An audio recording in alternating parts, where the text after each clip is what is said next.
Have you ever had a conversation with another homeschool mom and it just did not go the way that you expected? That happened to me recently, and I wanted to have a chat with you guys about it today. In case you don't know who I am Christine Zell. I am the owner of Rabbit Trails Homeschool, and I just had the weirdest, most unexpected conversation.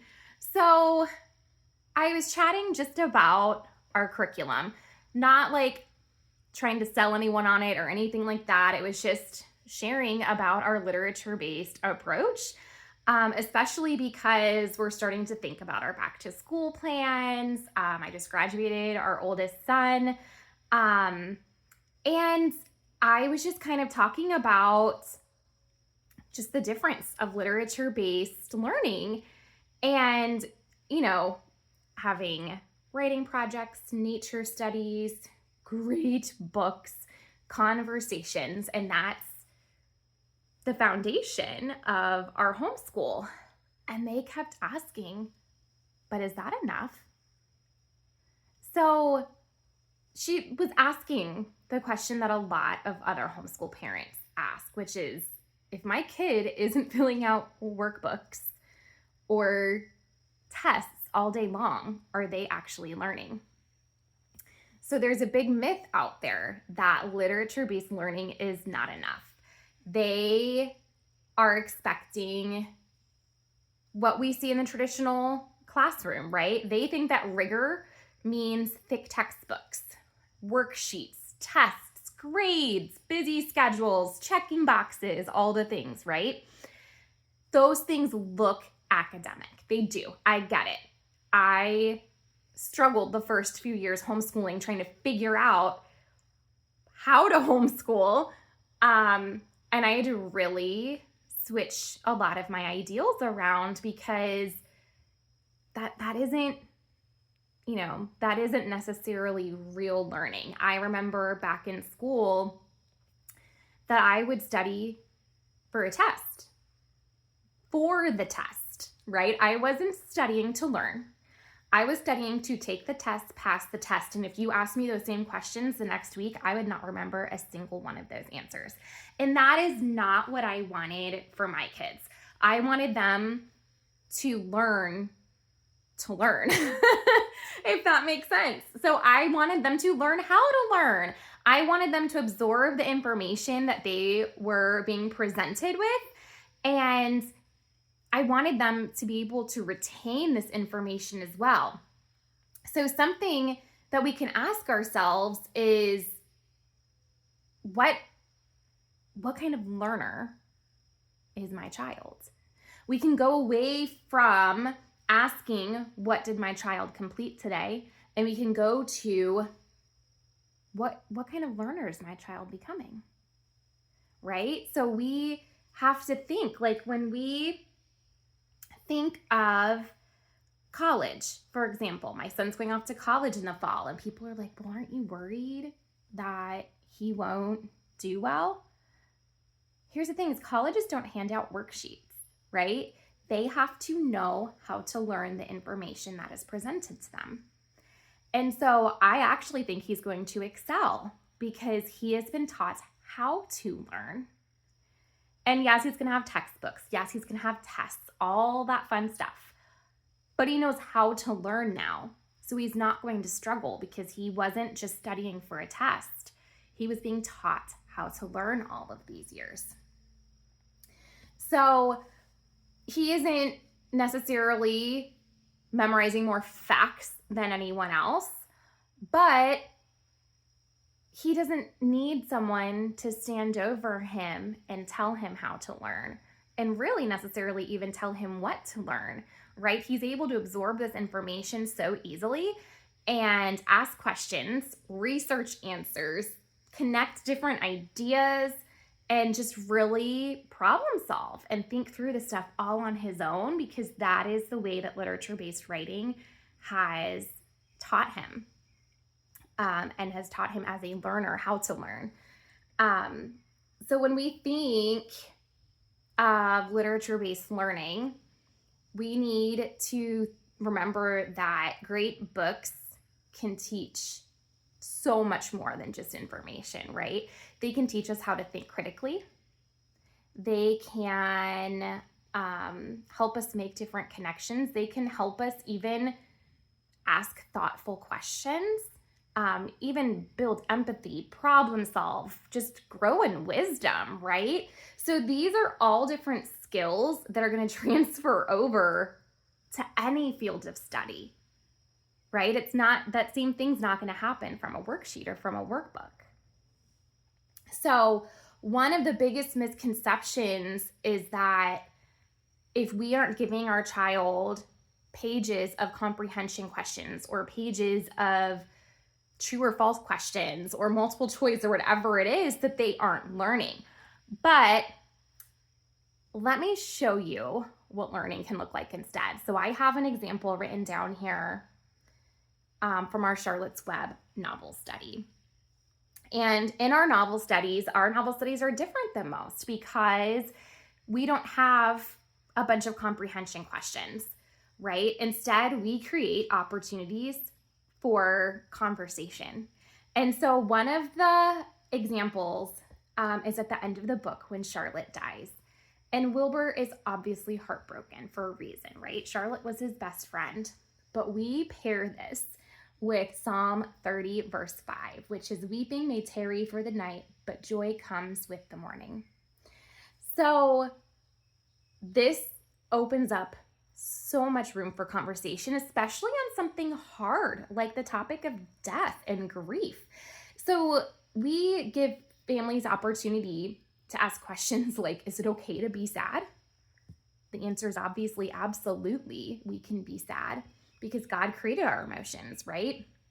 Wilbur grieves over losing his friend, but instead of being trapped in this grief and in this sorrow, he finds purpose in caring for Charlotte's children and continues to move forward.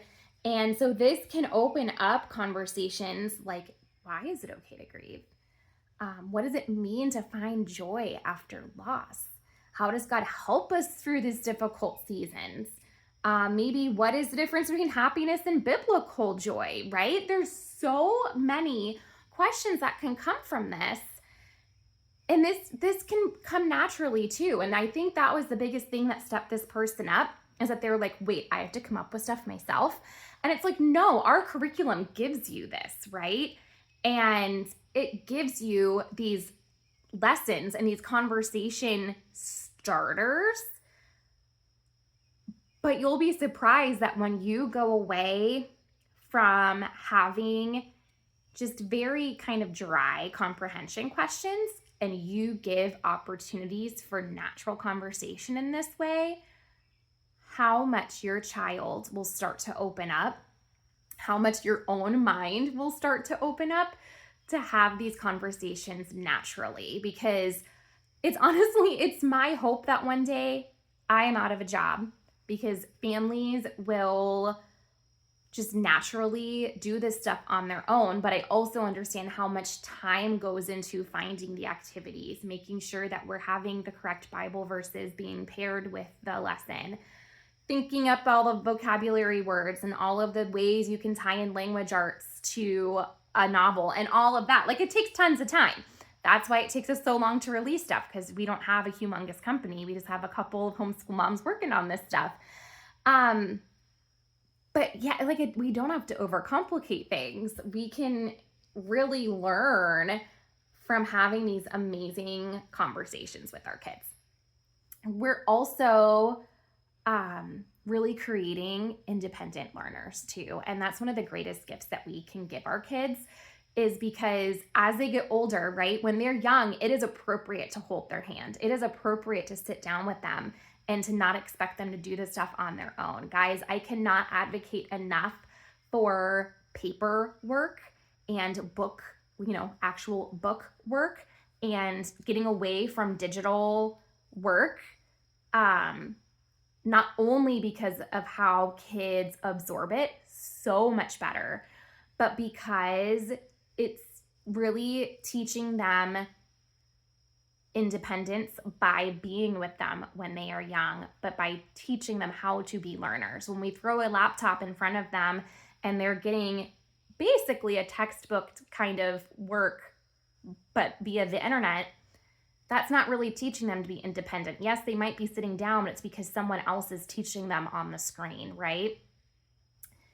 And it just, when you put those real books in front of them and you sit with them and you teach them how to learn, it brings about a way of independence that's going to last them. So when my son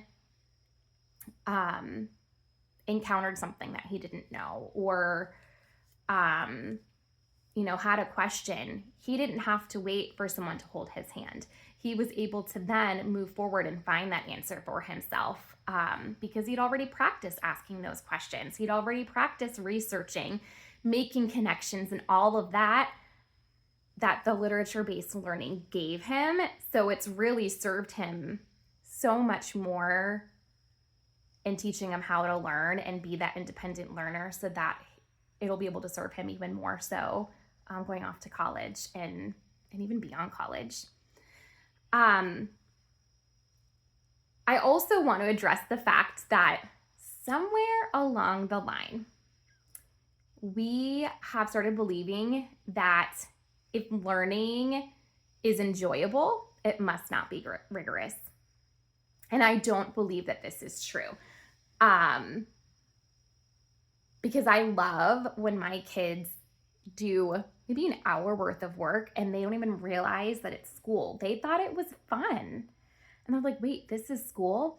That does not mean that learning wasn't happening. That does not mean it wasn't rigorous, right? There could be vocabulary mixed in with that work. There could be problem-solving skills mixed in with that work. There could be learning about an actual science topic or an actual historical event or a part of speech and language arts or whatever it is. But because it's enjoyable, not only are they enjoying themselves, but they're absorbing the material too. So, reading a rich piece of literature and discussing its themes require more thinking than filling in the blanks, right? And so your kid's gonna be thinking more. And it's not always even the easiest option, because it's gonna take more work for them other than just read this, fill in the blank A, B, C, or D, right? So sometimes it can be harder to measure though, right? Because we don't have that piece of paper that says, here's this test and here's the grade that your child got on the test. But what you do have is that conversation at the kitchen table where you can discuss maybe with dad what you guys learned today. And you're able to see, based on those conversations, what your child absorbed. I remember when we lived in a state that required testing, and I knew beforehand where my child's struggles were, and I knew beforehand where my child's strengths were. And that's exactly what those tests reflected. And so I said, I learned nothing here. We just did it because the state said we had to do it, right? And it told me nothing. I already knew all of this stuff. I know where they struggled. I know where they excelled. And this was just because I was doing the learning alongside of them. I didn't need this test to tell me those things. I already knew it. But I also understand why so many parents worry, because most of us did grow up in traditional schools. We had the worksheets, we had the textbooks, we had the tests.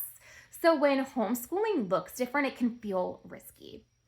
And that doesn't mean that it's less though. Sometimes it actually means that it can be even deeper. So you do not have to create this school at home in your living room or your dining room or wherever it is that you do school to get a good education. The goal isn't to produce children who are completing assignments. We want to raise lifelong learners. We want children who are curious.